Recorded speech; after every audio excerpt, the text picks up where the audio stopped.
ஒரு மொழிபெயர்ப்பு கதை படித்தேன். அது ஹிந்தி மொழியிலே எழுதப்பட்ட ஒரு கதை.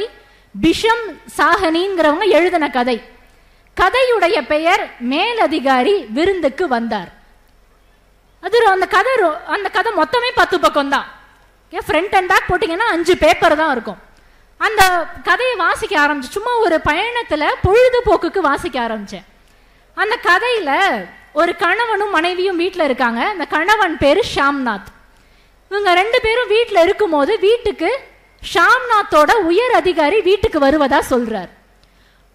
ஒன்னே ஒன்று மட்டும் நல்லா தெரிஞ்சுக்கோங்க, யார் உயர் அதிகாரி வீட்டுக்கு வரேன்னு சொன்னா வேணான்னு மட்டும் சொல்லிடாதீங்க. ஏன்னா அவங்க வர்றாங்க, அதெல்லாம் தாண்டி ஒரு நுட்பமான விஷயம் இருக்கு.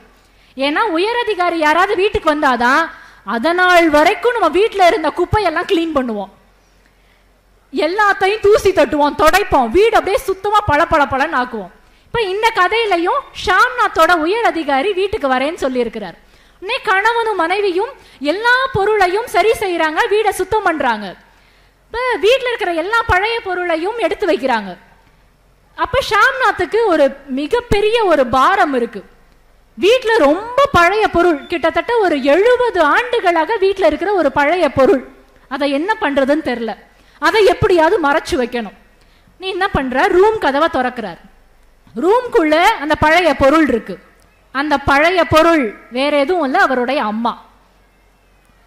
உண்மையாவே அவருக்கு அந்த பழைய பொருளை அவங்க அம்மாவை எங்கேயாவது ஒழிச்சு வைக்கணும்னு நினைக்கிறாரு. ஏன்னா தோல் எல்லாம் சுருக்கம், பாதி முடி இல்ல, ரொம்ப வறுமையான தோற்றம். அந்த அம்மாவை எங்கேயாவது ஒழிச்சு வைக்கணும். ஏன்னா உயர் அதிகாரி அமெரிக்கால இருந்து வரார், பார்த்தா அசிங்கமா நினைச்சிருவாருங்கிறதுக்காக எங்கேயாவது ஒழிச்சு வைக்கணும்னு கணவனும் மனைவியும் ரொம்ப பெருசா பிளான் பண்ணிட்டு இருக்காங்க. இப்ப மனைவி சொல்றாங்க, சீக்கிரமா உங்களை சாப்பிட சொல்லிட்டு ரூம்குள்ள போ சொல்லிடுவோம்.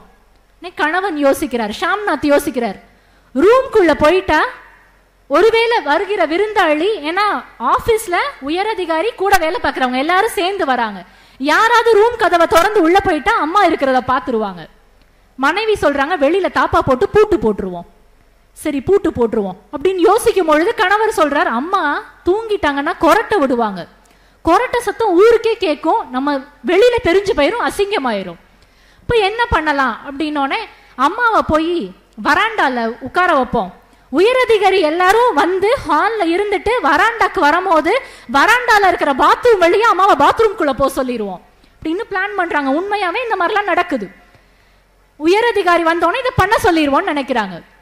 உடனே மனைவி கேட்கிறாங்க, ஒருவேளை வந்திருக்கிறவங்க யாராவது பாத்ரூம் போகணும்னு சொன்னாங்கன்னா என்ன பண்றது? என்ன பண்றதுன்னே உங்களுக்கு புரியல. சரி, அம்மாவுக்கு ஒரு வெள்ளை கலர் பைஜாமாவையும், ஏன்னா ஹிந்தி மொழி கதை, வெள்ளை கலர் குர்தாவையும் பைஜாமாவையும் கொடுத்து அம்மாவை வராண்டால ஒரு சேர் போட்டு உட்கார வச்சிருவோம். உயரதிகாரி கேட்டா எங்க அம்மா எப்பவுமே வராண்டால இப்படி வேடிக்கை பார்த்துட்டு தான் உட்கார்ந்துருக்காங்கன்னு சொல்லிடுவோன்ட்டு அம்மாவுக்கு அந்த உடையெல்லாம் மாற்ற சொல்லிட்டு அம்மா வந்து சேர்ல உட்கார சொல்றாரு. அம்மா சேர்ல உட்கார்ந்ததும் அம்மா என்ன பண்றாங்க, காலை மடிச்சு சம்மணம் போட்டு உட்கார்றாங்க. இவர் கேட்கிறார், ஏமா உனக்கு இது கூட தெரியாதா, இது என்ன கட்டிலா, சேர்ல காலை மடிச்சு போட்டு சம்மணம் போட்டு உட்கார்றியே, காலை தொங்க போடுன்றாரு. சரி கையில வளையல் ஏதாவது எடுத்து போடு, வர்றவங்க என்ன ஏதாவது கேவலமா நினைக்கிறதுக்கா, கையில வளையல் போடு அப்படின்னோடனே அம்மா சொல்றாங்க, அந்த வளையல தான் நீ படிக்கிறதுக்காக வித்துட்டேனேப்பா. உடனே இவருக்கு சுருன்னு கோவம் வருது.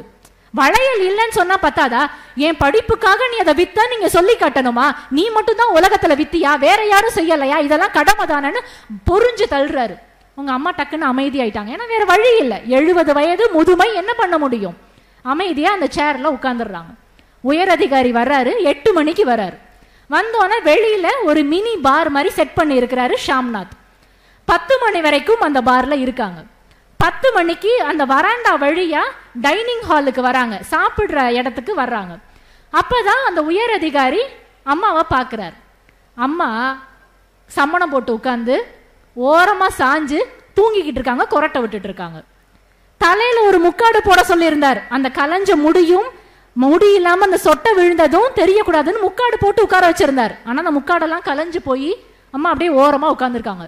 பார்த்தோன்னே ஷாம்நாத்துக்கு கோபம் சுருன்னு ஏறிடுச்சு. நம்ம அம்மா வந்து நம்மளை அசிங்கப்படுத்துறதுக்குன்னே இதெல்லாம் செய்யறாங்கன்னு அப்படியே கோபம் கொந்தளிக்குது. ஆனா எதுவும் சொல்ல முடியல, ஏன்னா பக்கத்துல உயர் அதிகாரி நிக்கிறார். உயர் அதிகாரி இருந்தா ஆபீஸ்லயும் பயப்படுவோம், வீட்லயும் பயப்படுவோம். அவர் மட்டும் இல்லைன்னா இந்நேரம் அவர் அம்மாவை கண்டபடி திட்டி இருப்பார். உயரதிகாரி அம்மாவை பார்த்தோன்னே நமஸ்தே அப்படின்றார். ஹிந்தி மொழி கதை, நமஸ்தே அப்படின்றார். அம்மா எந்திரிக்கிறாங்க. எந்திரிச்சா ஒண்ணுமே புரியல. சுத்தி ஒரு 20 பேர் உட்கார்ந்துருக்காங்க. நமஸ்தேன்னு சொன்னோடனே அவர் கையை கொடுக்குறாரு. ஹவ் ஆர் யூ அப்படின்னோடனே இவங்க அம்மாவுக்கு பேச தெரியல, ஆங்கிலம் தெரியல. அவங்க அம்மா அப்படியே ஒரு மாதிரி கூணி குறுகுறாங்க. இவர் சொல்லி கொடுக்குறாரு Shamnath. I am fine, good, thank you, ஏதாவது சொல்லு சொல்லு சொல்லுன்னு முடங்குறாரு. உங்க அம்மாவுக்கு புரியல, பேச தெரியல. கையவாது குடு அப்படின்னு பல்ல கடிச்சுக்கிட்டே சொல்றாரு. அவங்க அம்மா அந்த ஸ்படிக மாலைய ஜபம் பண்றதுக்கு வச்சிருப்பாங்க, அதை வலது கையில வச்சிருக்காங்க. உடனே டக்குன்னு அவங்க அம்மா இடது கையை நீட்டிட்டாங்க.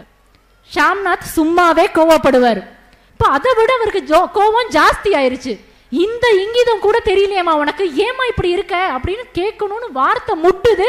ஆனா கேட்க முடியாது, ஏன்னா பக்கத்துல உயரதிகாரி இருக்காரு. இப்ப பேசுறாங்க. பேசினோடனே இந்த உயரதிகாரி கேட்கிறாரு, நீங்க கிராமத்துல இருந்து வந்தீங்களான்னு ஆங்கிலத்திலே கேட்கிறாரு. ஆனா ஷாம்நாத் வந்து ஆமா ஆமா, அதனாலதான் உங்களுக்கு உங்களோட இந்த ஆங்கில மொழியெல்லாம் தெரியல அப்படின்னு சொல்றாரு. சொன்னோடனே அந்த உயரதிகாரிக்கு ரொம்ப சந்தோஷமாயிருச்சு.